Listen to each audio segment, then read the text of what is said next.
അടിപൊളി പടം. Last twist ഞാൻ പറയുന്നത് നിങ്ങൾ പോയി കണ്ടു നോക്ക്. അടിപൊളി പടം. ആ പൊളിച്ചടിക്കും പൊളിച്ചടിക്കും പൊളിച്ചടിക്കും. ഫോട്ടോ എടുക്കേണ്ട ആവശ്യം കിടലം പടം. കിടില് അടിപൊളി കൊള്ളാം. അടിപൊളി കൊള്ളാം സൂപ്പർ. കഥ നോർമൽ വൈശാഖിന്റെ മൂവി പോലെ തന്നെയാണ്, പക്ഷെ കൊള്ളാം. അതില് ആക്ഷനാണ് പ്രാധാന്യമുള്ളത്. നന്നായിട്ടുണ്ട്. രാജീവ് ഷെട്ടി സൂപ്പർ. ഇൻട്രോ ഒക്കെ അടിപൊളിയാണ്. മൊത്തത്തിൽ കളറാണ്. വൈശാഖിന്റെ നോർമൽ പടം തന്നെയാണ്, പക്ഷെ സെക്കൻഡ് പാർട്ടിൽ നമ്മൾ കുറച്ച് കഴിയുമ്പോൾ ക്ലൈമാക്സിനോട് അടുപ്പിച്ച് അടിപൊളിയായിട്ടുണ്ട്. ബിജിഎമ്മും അവിടെ ഉണ്ട് പ്ലസ് പോയിന്റ് ആയിട്ട്.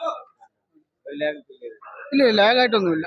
ഫുള്ള് ലാഗ് വരുന്നിടത്ത് കോമഡി ഒക്കെ ചെറിയ കോമഡി ഒക്കെ വെച്ചിട്ട് കംപ്ലീറ്റ് ആയിട്ട് അടിപൊളിയായിട്ട്. സൂപ്പർ അടിപൊളി. 73-ാം വയസ്സിൽ മമ്മൂട്ടിയുടെ സൂപ്പർ ഫൈറ്റ്, അടിപൊളി പെർഫോമൻസ്, കിടിലം. Must watch. സൂപ്പർ അടിപൊളി പടമാണ്. സൂപ്പർ. 6 out of 10. കുറച്ച് സ്റ്റോറി ലൈൻ കുറച്ച് കുറവാണ് സെക്കൻഡ് ഹാഫ്. മമ്മൂക്ക സൂപ്പറാണ്, ഒന്നും പറയാല. പക്ഷെ പടം അങ്ങനെ വലിയ സ്റ്റോറിയൊന്നുമില്ല. സ്റ്റോറി ആയിട്ട് പറയാനൊന്നുമില്ല.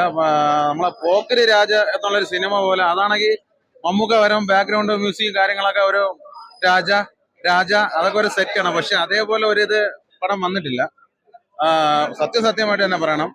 പിന്നെ മമ്മൂക്ക എന്നുള്ള ഒരു മഹാനടൻ, ഒരു ഡയറക്ടർ, ഒരു ടർബോ ജോസ് എന്നാണ് പുള്ളിയുടെ ക്യാരക്ടർ. അതിൽ ടർബോ ജോസ് എന്നുള്ള പേര് കൊടുത്തിട്ടുള്ളത്. ആ ഒരു ക്യാരക്ടർ എന്താണെന്ന് മമ്മൂക്ക അത് കാണിച്ചു തന്നിട്ടുണ്ട്.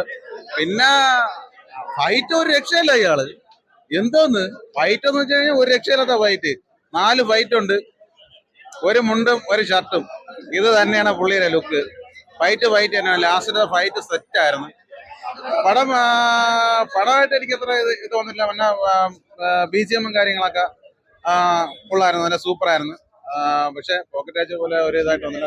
മമ്മൂക്ക ഒരു രക്ഷയില്ല കേട്ടോ, ഒരു രക്ഷയില്ല. എന്തൊരു ഫൈറ്റ് എന്ന് വെച്ച് കഴിഞ്ഞാൽ അമ്മാതിരി ഫൈറ്റ് അല്ലേ അയാള്, ഒന്നും പറയാനില്ല. മഹാനടൻ, മലയാളത്തിലെ മെഗാസ്റ്റാർ എന്ന് വെച്ചാൽ ഇതാണ് മെഗാസ്റ്റാർ. ഫൈറ്റ് കാണിച്ചു തന്നിട്ടുണ്ട്.